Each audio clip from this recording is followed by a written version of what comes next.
Grab your Ray-Ban sunglasses and your pleather outfits. We're going back to the Matrix. Ladies and gentlemen.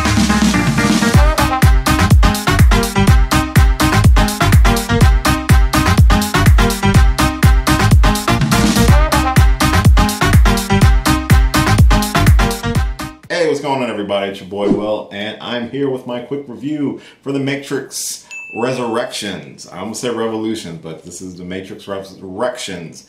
I'm all over the place. I do apologize. This sees the return of Keanu Reeves and Carrie-Anne Moss reprising their roles as Neo and Trinity, respectively. We also get newcomers Jessica Henwick and Yahya Abdul-Mateen II. Sir, I am sorry if I butchered your name, but this does see our return to the Matrix, or a version of the Matrix, which has been rebooted or changed, and somehow sees the resurrection of both Neo and Trinity in this new Matrix, completely unaware that they are back in the Matrix. And it kind of turns into somewhat of a rescue mission. There's a lot of parallels between this movie and the original Matrix movie, and I was a big fan of the Matrix when it first came out. Like I said during the trailer reaction, it was one of the first R-rated movies I got to see in theaters by myself, even though, you know, you got a buddy who rats you out sometimes. Anyway, it definitely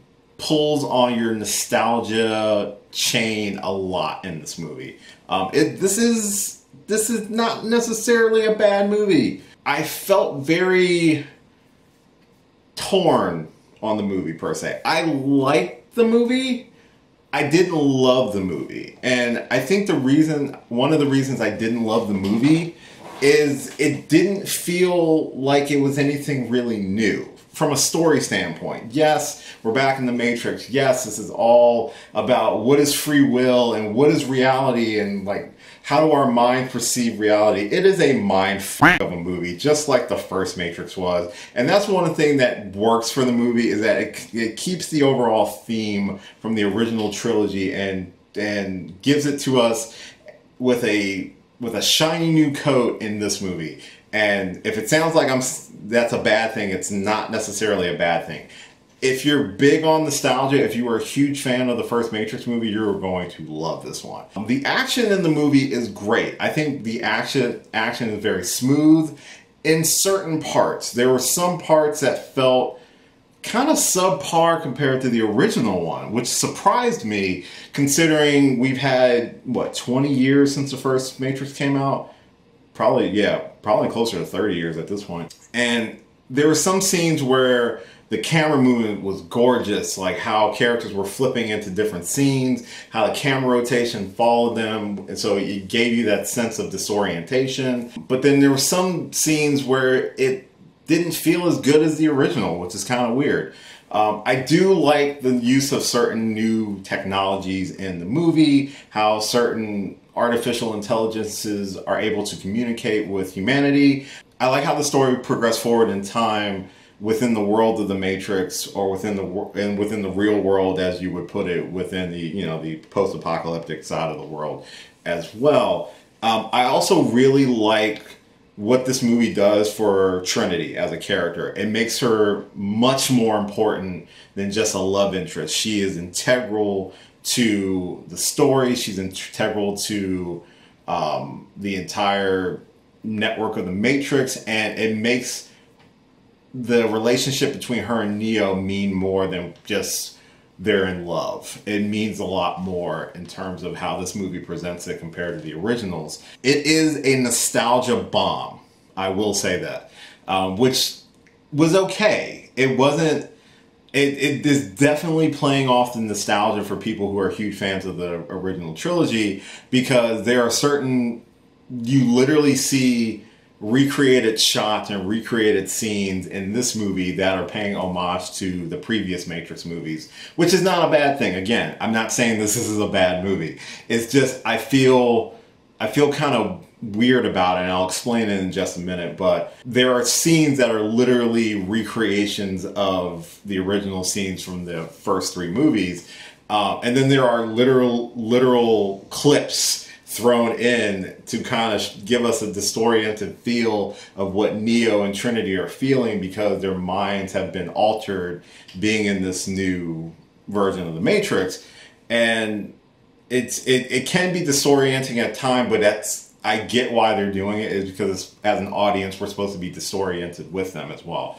I like Jessica Henwick's character of Bugs. I think she's fantastic, and also the kind of the twist of having this younger version of Morpheus played by Yahya Abdul-Mateen. Again, sorry if I butchered your name, sir, but I liked his portrayal of Morpheus, albeit again, no spoilers, but albeit it's a really interesting and unique twist on the character, and I do like that about the movie as well. I also like some of the cameos that we got within the movie, it's really nice to see a lot of these actors come back to reprise certain roles. But there are also other characters that return to the franchise that we get no explanation as to how this character returned or why this character is even here. Case in point, 2 of the antagonistical characters in the movie, I kind of didn't get why they were there. Like, there wasn't really a point. I think that's where I feel torn on the movie. I don't see the point of doing the movie, besides literally being like, hey, you like the Matrix, I want to smack more of the Matrix right in your face. You remember this scene? Yeah! You remember that scene? Yeah! That's what it felt like. And I love nostalgia. I love having those pops of, moments that remind me of something from the past. I mean, case in point, go see Spider-Man No Way Home. You'll understand what I'm talking about. But in regards with this movie, while at some points it was great and it made sense and I really enjoyed it, other points it felt like a level of overkill, which I was just like, okay. I always felt like if you're going to revisit The Matrix, which at the time was such a groundbreaking movie. I mean, think about just how they developed the usage of slow motion and bullet time with the camera movements, which are being used in the industry since then. And they become staples of a lot of movies. I mean, hell, movies did parodies of The Matrix. That's how influential this franchise was. So when they announced that they were coming back to do a sequel, not really a reboot, but like a continuation, I'm thinking like, what something new that they're going to do? And I like some new things that they have done. There's a way in the movie that AI programs can communicate within the real world, and it looks really cool from a cinematic standpoint. They look like little nanobots and stuff like that. That's not really a spoiler, but that's a cool little effect. And I like the use of what they call bullet time in the movie as well. I think that's a really fantastical way of evolving the original concept. But besides that, it reminded me a lot of how like The Force Awakens felt like the first Star Wars movie. This felt a lot like the first Matrix movie, from almost like a whole kind of shot for shot sort of thing in certain spots. But overall, the action was great. I love seeing the characters again, albeit some of the nostalgia slaps in the face were a bit much at times. And I was just hoping to see something a little bit more new and more of a reason to kind of return to this world.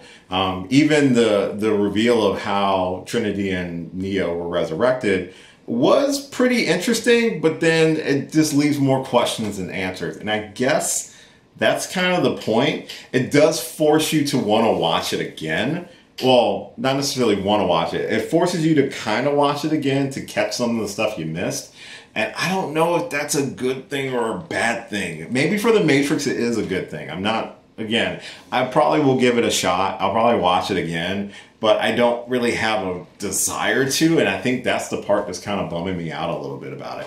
So overall, I think The Matrix Resurrections is a okay movie.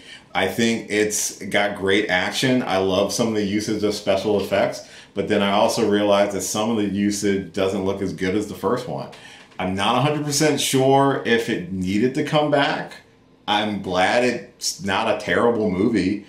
It's not necessarily my favorite. I still think the original Matrix is definitely going to be my favorite. This kind of, unfortunately, feels like it falls in line with the sequels, where they're not bad, but I kind of is like, is there a big point to doing it? And I guess that was my thing. It was like, if you're going to do it, I feel like you kind of had to have a legit good reason to do it. Maybe if I watch it again, I'll feel differently. So if I watch it again, maybe I'll do a quick review after my second go around and see. But overall, those are my thoughts of the movie, obviously without giving away any spoilers. I do recommend people check it out. It's on HBO Max. Give it a watch, you know, unless you want to go to the movies to see it, and you feel free. That is my review for The Matrix Resurrections. Hopefully you've had a chance to check it out. Comment down below and let me know your thoughts on it. As always, thank you so much for watching this and all my videos. I really do appreciate it. We are creeping up on the end of 2021. I'm 20 subscribers away from hitting 400. I don't know if I'll make it, but if I do, it'll be completely thanks to you beautiful people at home. So if you do like this video, why not subscribe to the channel? I'd love to get to know you. I definitely love to hear from you. I post weekly for the most part, sometimes a few times a week, depending on what's happening.